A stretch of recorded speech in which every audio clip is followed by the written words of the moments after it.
Well, hello everyone who's watching. So I'm really excited. My name is Angela Johnson. For those of you who don't know me, I am an intuitive marketing coach. I've created the intuitive marketing method, and I love all things marketing, all things business, and I pair soul with strategy and intuition with action. And the point of our call today is Jennifer Bloom is amazing. And this is a person you need to know. Now, if you are on her list and you already know her, you already know this. If you're on my list or my community, I want to introduce you to Jennifer. Jennifer is a client, a colleague, a friend, and she is the master of receiving and helping people to receive. And one of the things that I love, well, one of the many things I love about Jennifer is every time I talk to you, Jennifer, there is, even when we're like, I'm coaching you on messaging or like a sales page or something like that, you are such a way with receiving and the connection to divine receiving. We'll talk about what that means in a minute. But I leave our conversations fulfilled and inspired, and there's connection that happens with my own divine connection that I've been honestly looking for several, well, not several, many years. And it's just such a gift, like you're such a gift. And so today we're having a conversation about receiving and a really awesome free call that you're hosting here in a little bit. And so when you talk about divine receiving or connection to the divine as it relates to receiving, tell us a little bit more about what that means to you. Yeah, absolutely. And first of all, thank you for that lovely introduction. My cheeks are all pink. It's such a gift to have this conversation because the way you bring soul into marketing, I think we're just starting to have conversations that the world really needs. So I appreciate this opportunity. So for me, the divine and receiving is something that I have come to the hard way round. Like most other people, when there was something that I wanted, I knew how to go out and make it happen. I have a bachelor's degree, I have a master's degree, I have a certificate program after that, and not to mention all of the online stuff. And, I knew sort of the rules to follow to be able to make that happen. And through a variety of experiences, got burnt out, exhausted, literally spent a year in bed with adrenal burnout. I've done the things. And so I knew there was some other way, right? I felt like there was something I was missing, right? Learning all about manifestation, learning about abundance, listening to all kinds of different spiritual teachers. And what I really walked away with after tinkering with my own thoughts for a while is that really what we're here, those of us who are on the planet, are wired to receive. We're not wired to make things happen. We can talk about action. There's a lot of things that kind of are fallouts when I start saying those kinds of things. But we're really wired to receive. We're here walking around the planet, but there's also a part of us that's still part of the divine. We're human, we're spirit, we're all wrapped up. We're each individual drops of the divine ocean. And the divine is always, the divine wants the best for us. And again, there's a lot of teachings out there that maybe we start to butt heads here. But when we look at it from this broader perspective outside of religion, the divine really wants the best for us and is always giving. It's always offering resources to be able to use divine resources. So we are really here to receive those resources. And that's the very basics of what I mean by divine receiving. Yeah. Well, I think for a lot of entrepreneurs, we talk about receiving. My mind goes to just the way I've been trained in the business world and online marketing world of receiving. Okay, that means an income goal or a dollar amount, or I have to have a certain amount of money in my business account. And it's often receiving more money. And if I make more money, then I can have all these things. Or if I make more money, then I have success. If I have more money, then I have financial freedom. And there's this focus on, well, I want to manifest more money. And for a lot of entrepreneurs, that's this driver. And one of the things that's really opened up for me as a result of talking with you and the work that you do is that money is one tiny little thread of receiving. And when we focus on that one tiny little thread, then it's like we have this tunnel vision and we're not seeing all these other things that we can receive that creates so much more ease on our planet and in our lives and in our communities and in our, personal families. And so I'm just wondering, for people who have been really fixated on like, making more money and that money goal, that particularly if you are listening to this, you've had this pattern of, I have this money goal, but I keep not hitting it. And then you use it to judge yourself, and you use it to say, well, I must not be that good in business or whatever the thing is. And I see this all the time. I myself have done this. Um, and so we collapse, quote, receiving into, well, just I'm not a good receiver. I can't receive this, or I have to work really hard. I have to, prove my worthiness, because the receiving is not coming from this one money flow. So I'm wondering if you could just talk a little bit about how to like separate that out, money from just receiving in general.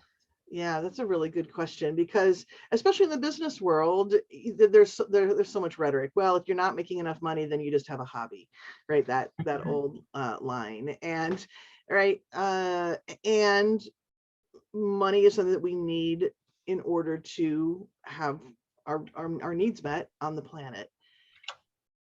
But money is simply one very, very tangible resource of the divine. And when we begin to look at money as the way of success, or the way of making sure that we're doing the right thing in our business, as you said, we get very tunnel visioned. And what I think is so much fun about business is that it really is, at least it's been for me and for my clients, it's our way of expanding and learning new things. So when you are only focusing on the money, you get into that model of making. What do I have to do? What course do I need to run? How many people do I need to get in that class? What new product can I create? How can I do something that is repeatable revenue? But we're missing, it's almost as if you are, imagine you were building a house, and all you were focused on was, I want light in my house. So all you're doing is focusing on the windows. How can I get windows in? Well, if you don't have walls and a floor and a foundation, those windows don't have any place to go. When we've, instead of focusing on actually getting dollars in the bank account and backing up and saying, well, what's the skill? How do I do that? The skill to it is receiving. The skill is being open. The skill is relaxing the rules around how that money is going to come into your account, or how the experience of how you want to feel because of that money comes into your life. I've had really fun experiences where I keep a journal of things I want to be, do, and have. And it's so much fun when I write them down. It's amazing how those things start to thread into my life without me having really to do anything about it. And that's one way.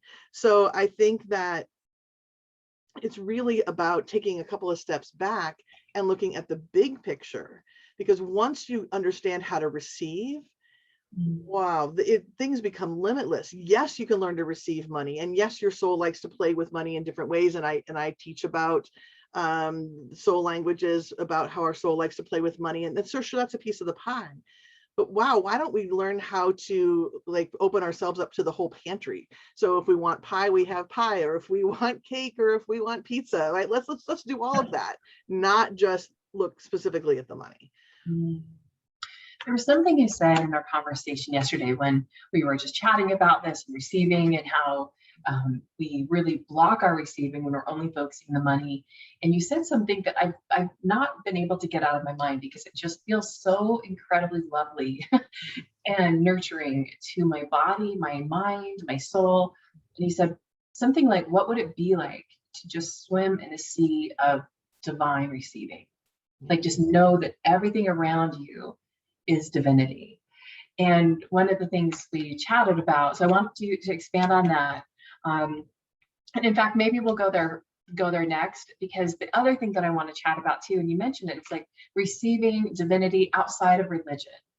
And so this is particularly for those of us, I would put myself in this category when I left organized religion very consciously at the age of 19.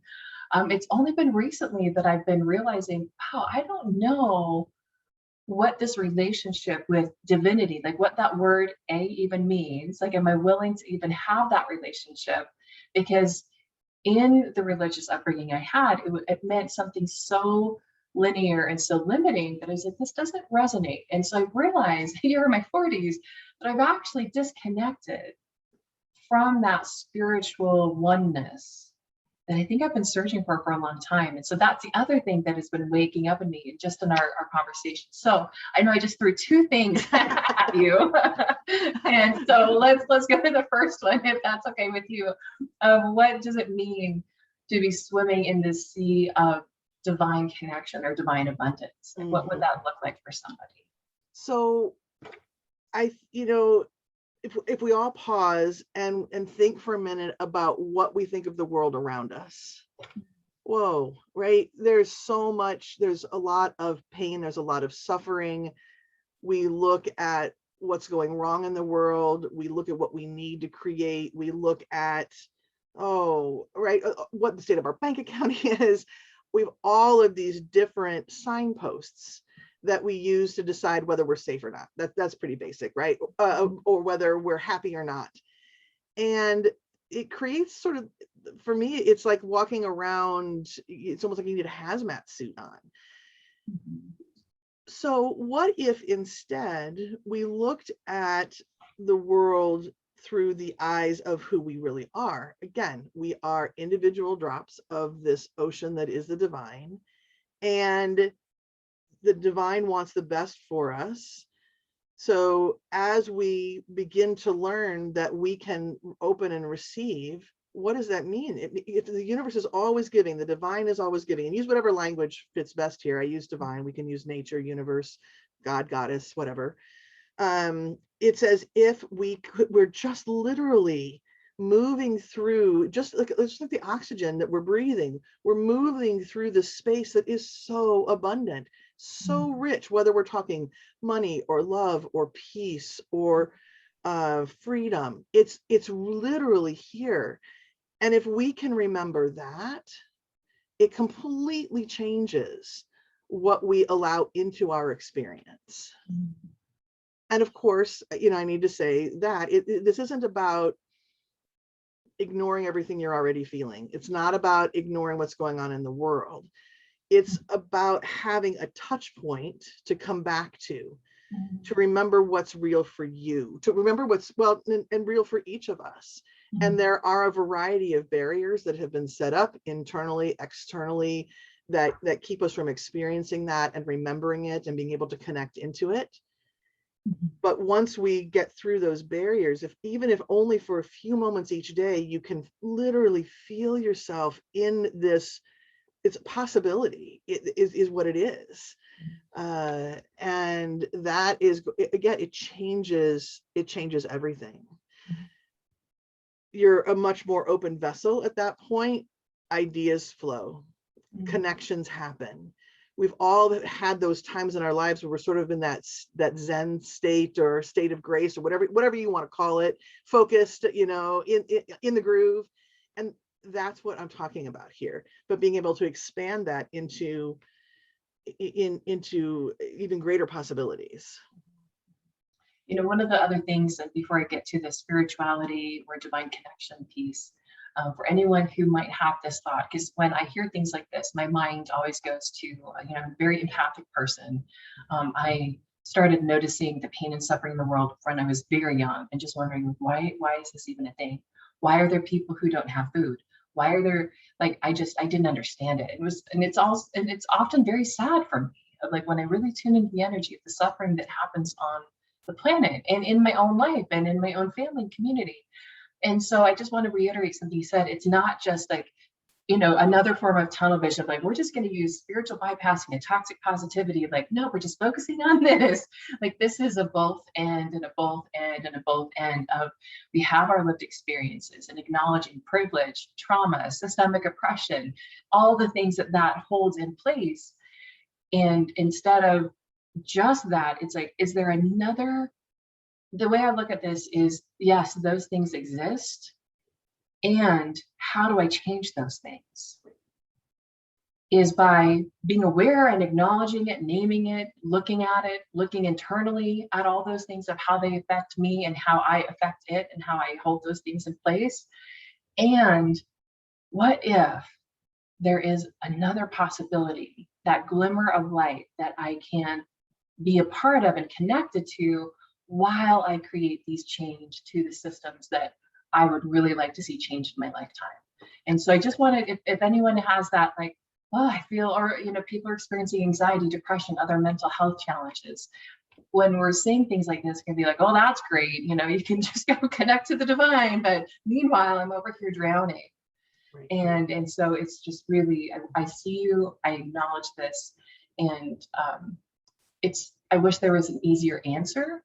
And so my invitation is to be open to the possibility while having our lived experiences. Mm-hmm. Anything you want to add to that piece? Yeah, I do, because it's all really important, because I think it stops us, those of us who really do want to make changes in the world, and are intuitive and empathic. It can stop us in our tracks. And what I'm asking for here is a paradigm shift. We cannot change the systems of the terrible things that are present on this planet in the thinking that we have now. There are too many oppressive systems in place to say that they're going to change. I really feel like it's an inside out kind of a thing that needs to happen. And I think we have a tendency to, when there's suffering on the planet, to go to that place of suffering. We can't change it from suffering. So this is another option. This is another way to say, okay, when I am in this connected place, when I am allowing that flow of divinity to come through me, what's possible now? What answers are possible? What can I offer those communities? What can I offer myself? What can I offer them? What can I offer in general? And if each of us take care of our own connection, the insight that's going to bubble up on this planet, it will be amazing. And we'll be able to start to create enough internal change that can create external change as well. So absolutely both ends. Yeah.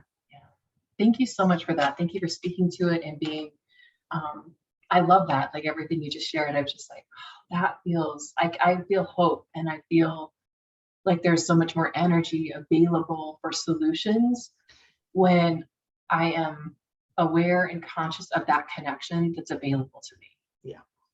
Yeah, I just really love that you shared that. Okay, so let's go to this other topic. I know I'm like throwing all these big topics at you today, and you're doing great. And by the way, for those of you watching, like she doesn't know what I'm asking her. Like we talked a little bit, and so this conversation is truly just an organic, like, let's just flow with this and see what happens and see what shows up in this space.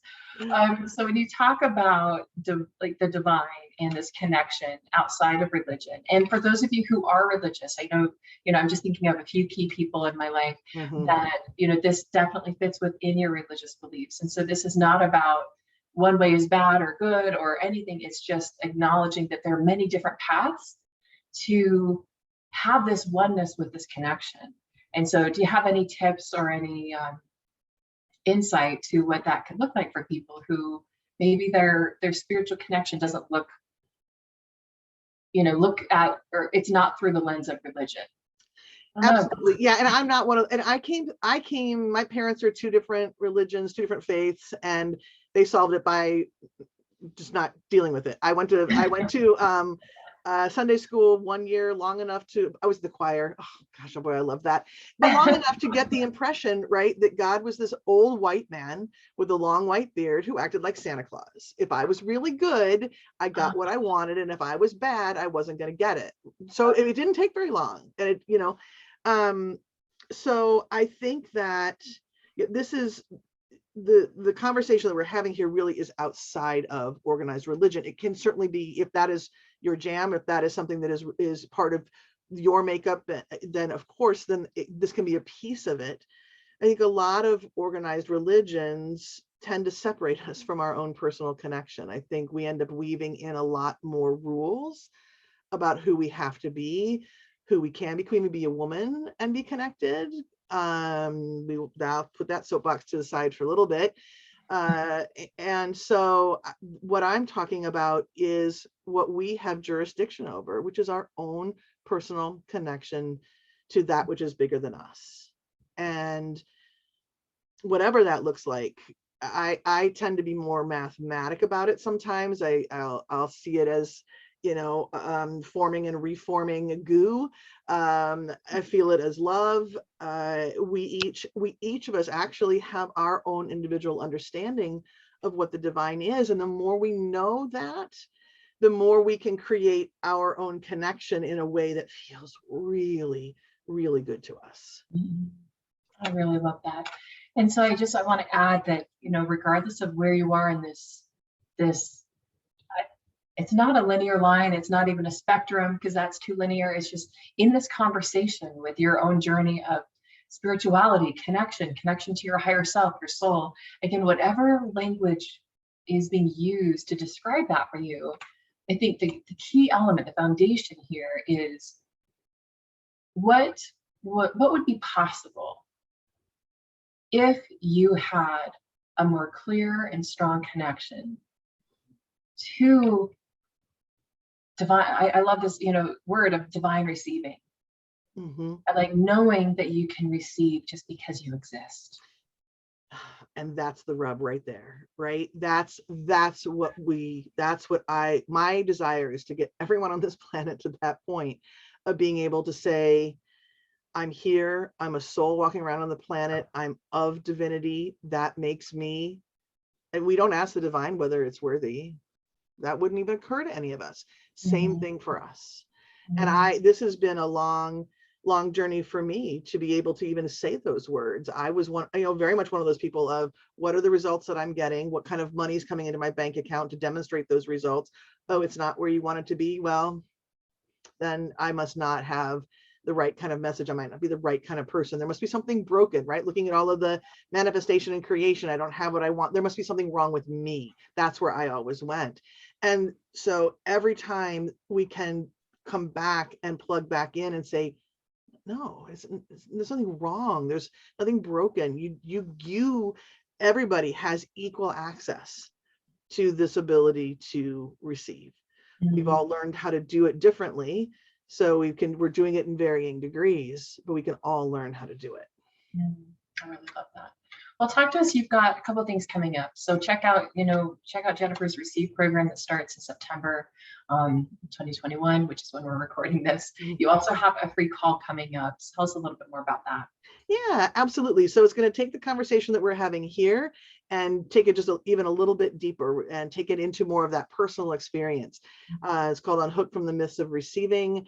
And we're going to look at the rules that you've put in place to funnel your receiving down to just, it's like, I had this image of walking to the bottom of the Grand Canyon. If I was going to take a hike, and that would be really challenging for me anyway, but imagine putting like a cocktail straw in your mouth and doing it that way. That's what we do. That's what we've done with our receiving. We have funneled it way down. So the call is about coming to some understanding about that and looking at the rules and then trying on this new idea of what if there are no rules. And that's what we're going to be doing in that free call, which is coming up on the 13th. Okay, awesome. So wherever you're watching this, then there's going to be a link posted somewhere nearby. So look for that link. Make sure that you're there. I will definitely be there. Any final thoughts that you want to share, Jennifer, before we wrap up?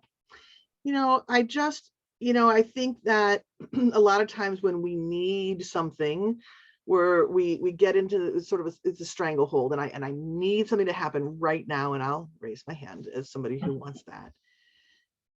This is something that we get to grow into and begin receiving right away, but it's going to continue to deepen.